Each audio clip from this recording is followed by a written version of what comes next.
Jimmy Adams struck his second double hundred of the LV County Championship season as his Hampshire side battered through the penultimate day of their latest match at the Ageas Bowl against Northamptonshire, for whom this day did not go according to plan. Hampshire began the third morning 278 runs behind on 160 for 2, with Adams on 71, and the promotion-chasing visitors were after early wickets to keep themselves on top in a fixture which has become more important to them after Essex's win against Worcestershire. Those wickets were not forthcoming as Neil Mackenzie and Adams batted with very few problems on an easy-pace pitch which a number of batsmen have enjoyed applying their art on, none more so than Rob Keogh, who hit a double hundred himself in Northamptonshire's first innings total of 438.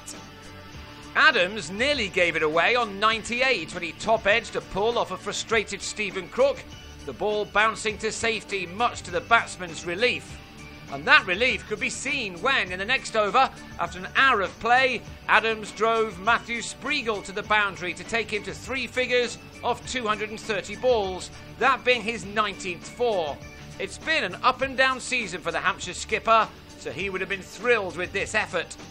And it wasn't over yet, nor was Mackenzie's knock. He made it to a 50 off 100 balls, as he also raised his bat after finding the boundary.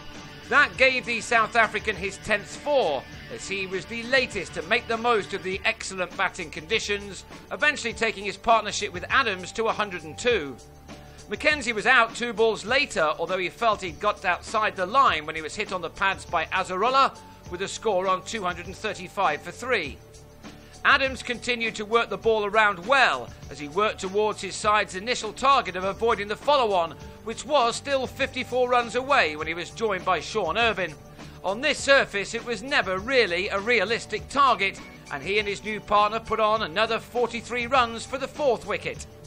Shortly after lunch, Crook got one through Irvine to bowl him for 22, but Adams and Adam Wheater then ensured that it would be Northamptonshire batting next in a contest which was by now beginning to meander, not what the visitors wanted at all. They are still in position A to get promoted, but they may have a couple of nervous weeks ahead now. The total had reached 331 when Wheater on 19 was bowled by Trent Copeland, who troubled the diminutive batsman with some extra bounce.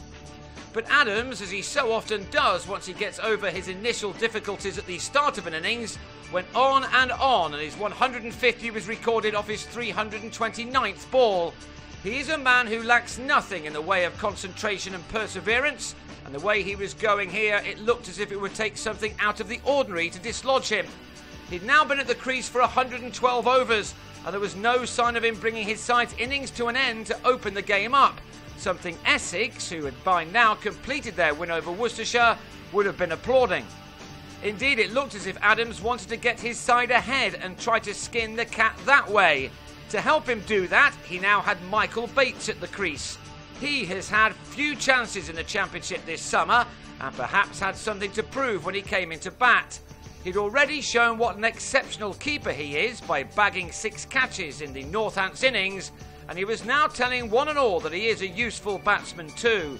He played some delightful shots, and that saw him to a half-century, which arrived with his 9th four from his 87th delivery. The 22-year-old remains a very good prospect for his home county. Adams continued along his merry way, remaining unflustered as he did now take his side into the lead. His plan would now be to ignore the weather forecast, which is rather shabby for Friday, by batting his side into a winning position while adding some lead into the legs of the visiting fielders. A 6 off James Middlebrook now took him to his double hundred, his second of a season which has also included 6 ducks. Adams had been at the crease for 8.5 hours and had needed 408 deliveries for his double ton. From those, he'd found the boundary on 34 occasions and cleared it once. It was some knock. He put on 152 runs with Bates, who fell for 71, with a half cut off Azarullah to Copeland in the covers. Matt Coles came and went in a hurry, falling in the next over for a duck as he edged Middlebrook to Andrew Hall.